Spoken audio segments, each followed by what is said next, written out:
Hello and welcome to my very first, I guess, voiceover video. So here we have my watercolor swatches and info file.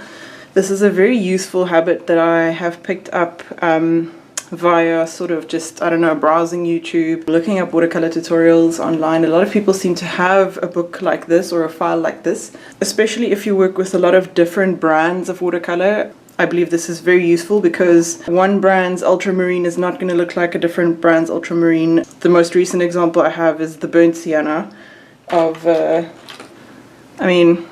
have these three burnt siennas. None of them look the same. There's a Daniel Smith one, there's a Winsor Newton Cartman one, there's a Winsor Newton Professional one, and the colors are very different. So just to have something quick to hand that you can grab and reference is very useful, especially since, you know, the color printed on the tube is not necessarily what is in the tube. What do the beauty bloggers do? They hold their hand or something. Anyway, so I've made little labels myself because I do, even though it's my file, I do get confused over what I've painted and where.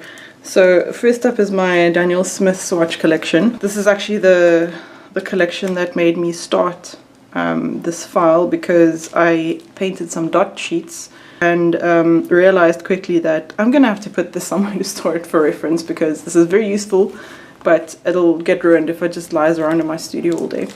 Okay, so these are swatches I painted out to show my most used colors. That was in a Patreon video, not a Patreon video, a Patreon post before about my most used Daniel Smith colors. Some more swatches. I usually swatch them as I get them. Here is my first attempt at a dot chart. This dot chart is actually, I ordered it off loot.co.za, and I feel like this chart is probably old stock because a lot of the colors did not come off very well.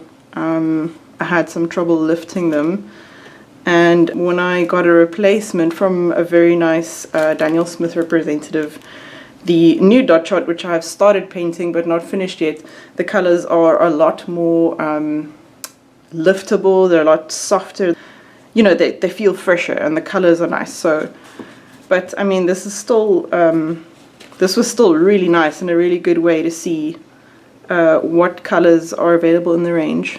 I have tick marks next to the colors that I do own because a lot of them look kind of similar on the swatches. I didn't feel like writing out all the information, especially since I did all of this left-handed. I thought this would be quite a bit of writing, and since I can just have them next to each other in the file, I can just cross-reference like that. The browns. I also used a very good quality paper to do the swatch because I wanted to see exactly how it performs on high quality paper. This is a Bockingford 535 grams cold press paper. Bockingford isn't like top of the range, but it is very nice paper. Worth looking into if you want to try out some nice papers. Finally, the sort of, someone told me once these are sort of like crafty colors like you would use in children's crafts, but I think, you know, they're a little bit prettier than that, and it's a very high quality paint. So I can imagine this being very useful if you want to do, say, butterfly wings or fantasy paintings, or even just as accents. I've used them in accents and floral paintings before. Right, next up is Schminke. I'm not sure if I'm pronouncing that correctly. I've heard people say Schminke, I've heard people say Schmink. I call it Schminke, but either way, it's a German brand of paint, and it's not very high cost, but it is very high quality, and I feel like if anyone wants to upgrade from student grade paint to something professional, Schminke is a good way to go because the colors are very vibrant, the price is good, the range is quite nice. And yeah, it's definitely worth checking out if you have some spare cash. So Schminke, what I really like about this brand is they gave out full-size free samples once, and that's how I kind of got into them. I was like, hell yeah. They gave away at the Decor Edge, where I usually buy a lot of my supplies, and certainly all my schminke supplies. They had a little tub full of watercolor samples. There was a set that you could get from Schminke that was a full pan of lemon yellow and a 5mm tube like this size of, I believe it's ultramarine, and there was a red that they gave you. I can't remember. I don't think it was alizarin crimson. It was something else, maybe cadmium. But either way, that really impressed me that they were so generous with their samples, and I really enjoyed using the product. So, and they also do these very nice free to take home booklets that list all, you know, the story behind the brand and the types of pigments they use, and then they explain the light fastness and the staining properties and all that stuff in German and in English. So they have their list of colors here, and I've highlighted all the ones that I own. This is also a way for me to keep track of what I have and don't have in my collection. It's a really nice book, very useful to have, and they show you everything that the brand of paint makes. So they make these half pan sets, they make tube sets, and they make the individual tubes, of course, and then they run you through the other products that are in their line. This is the Nira Book. They have changed some of their formulas and pigment codes and names of the paints, so some of the ones I own aren't in here anymore, and the new ones that I own aren't in the old book anymore. So I have the old book and the new book, and I have marked in both of them which ones I own. Here are my schminke swatches. I have labeled them with the color name, the paint color code, and the pigment code, so that I can compare different paints with the same pigments. And it's very exciting to actually see how just slight differences in chemical composition can make a big difference to how the color displays. This is the newest one that I've bought for Million. Very nice. Next up is Holbein. To order them locally would have cost me quite a lot of money. So a friend went to Japan, and I said to him, please, if you see these paints, please get me some. And he brought me home a huge set of tubes, which I'm so grateful for. Thank you so much, Clarence. I'm interested in them because apparently Miyazaki paints with them. So my crappy left-handed writing, I printed out the colors that an artist on YouTube with the name of Mateusz Urbanowicz. I'm not sure if I'm pronouncing that correctly. It's not a language I'm used to pronouncing, so apologies if that's incorrect. But I will link his channel and the video where this is from down below. But he did a whole video where he recreates Miyazaki's watercolor set and explained all the colors that were used in it. And I have marked off which ones are in the set that my friend brought home for me. Generally, I wasn't too impressed with the Holbein's quality. I think they say it's a professional grade, but I find it to be more of a student grade. Their burnt sienna is quite nice though. Some of the colors are a little, to me, like a little chalky. I mean, look at these greens. They're the cobalt green. You know, just at a glance, this is a kind of a chalky looking paint, which is not necessarily bad. It's just not what I prefer.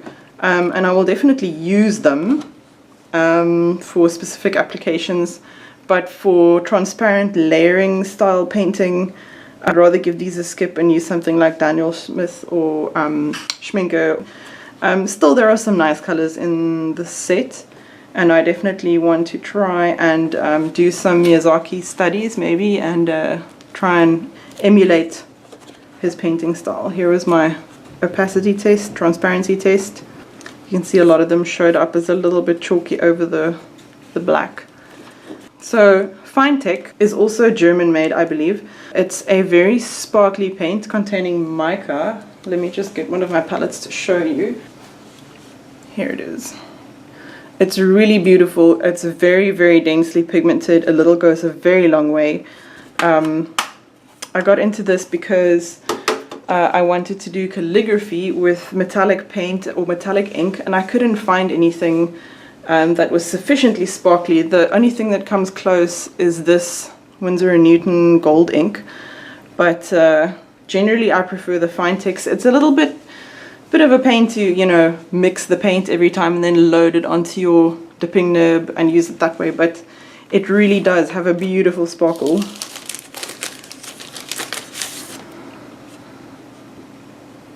The easiest way for me to remember which is which is to just write out the name of the color in the color, and that way I can test how it writes, also what it looks like, and remember the color name. And I did some tests over dark paper as well. Then we have Nikkor Paint, which this is what Studio Ghibli uses to, I don't know if it's Ghibli or Ghibli, forgive me if I'm pronouncing that wrong, I say Ghibli, but this is what they use to paint their backgrounds, their beautiful backgrounds that they use in all their movies. As you can see, the paints are very vibrant and very opaque.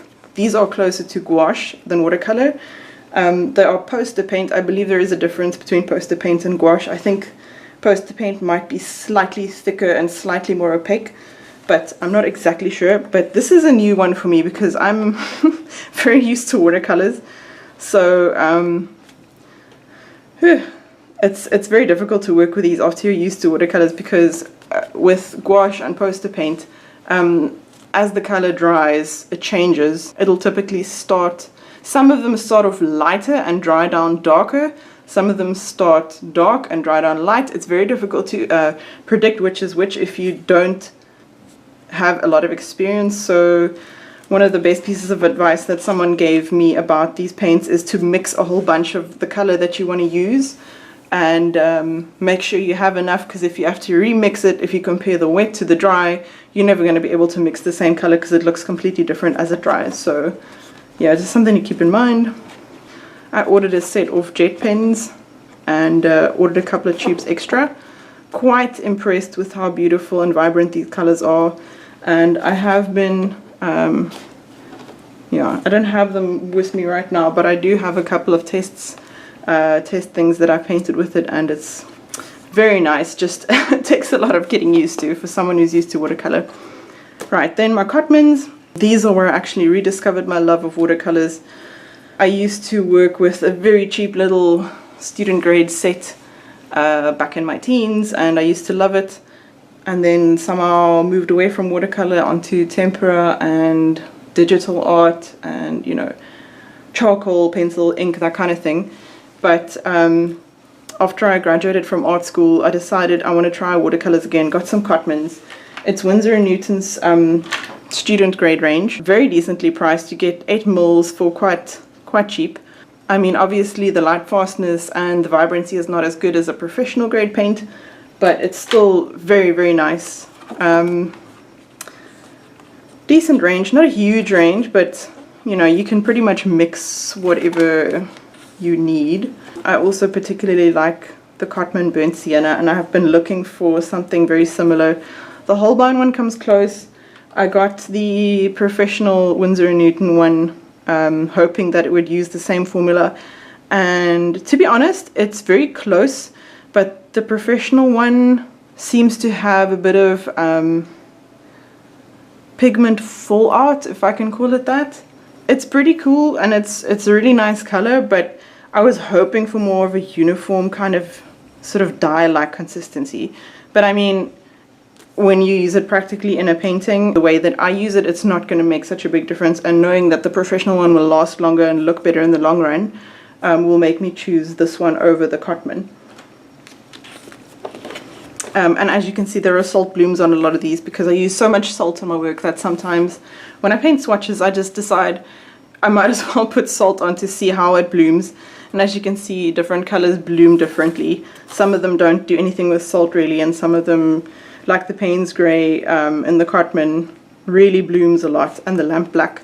Cadmium Yellow Pale Hue, didn't like it so much. The Sap Green, wasn't really interested. Raw Umber, not so much, except in the washy out parts. Yeah, it's interesting to see. Then Brusho, which I don't have a lot of either, discovered this stuff in a small art shop in Gauteng, and I really like the stuff, you guys. It's so cool. It's pigment powder that comes in a little tub, and you put on a wash and you tap on the tub and this pigment falls down. Let me lift this up so you can get a closer look. Pigment falls down into the water and just makes these beautiful colors, and it's almost like a powdered dye. I used masking fluid with it before, and the paint pigment was so strong it just just seeped in right under the masking fluid and it didn't protect it. So something to keep in mind if you use brusher. I want to collect the whole set eventually, but for now these are my 3 colors.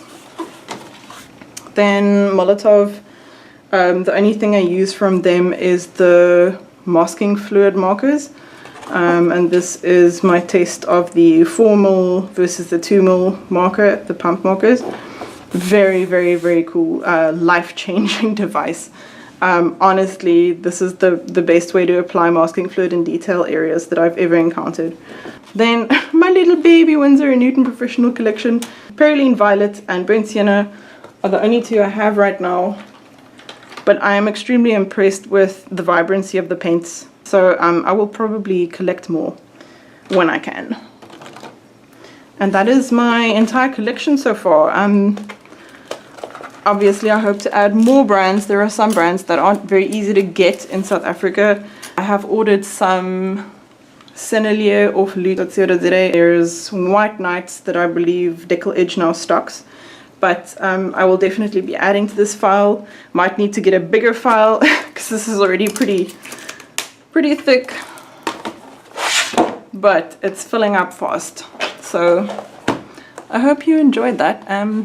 Sorry if anything is a bit noobish. This is the first time that I'm actually recording a video where I speak and do things as opposed to sped up footage with no speaking and just typing underneath. So yeah, thank you so much for everyone who voted in the poll and everyone who's interested, and I hope this inspires you to make your own Swatch and info collection reference book. It's very useful, definitely a worthwhile time and energy investment if you're an artist working professionally and you have a lot of paints that you struggle to keep track of like I do.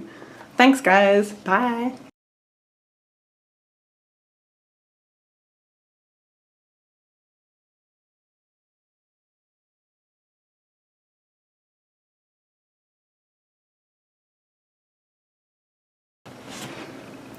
Wow.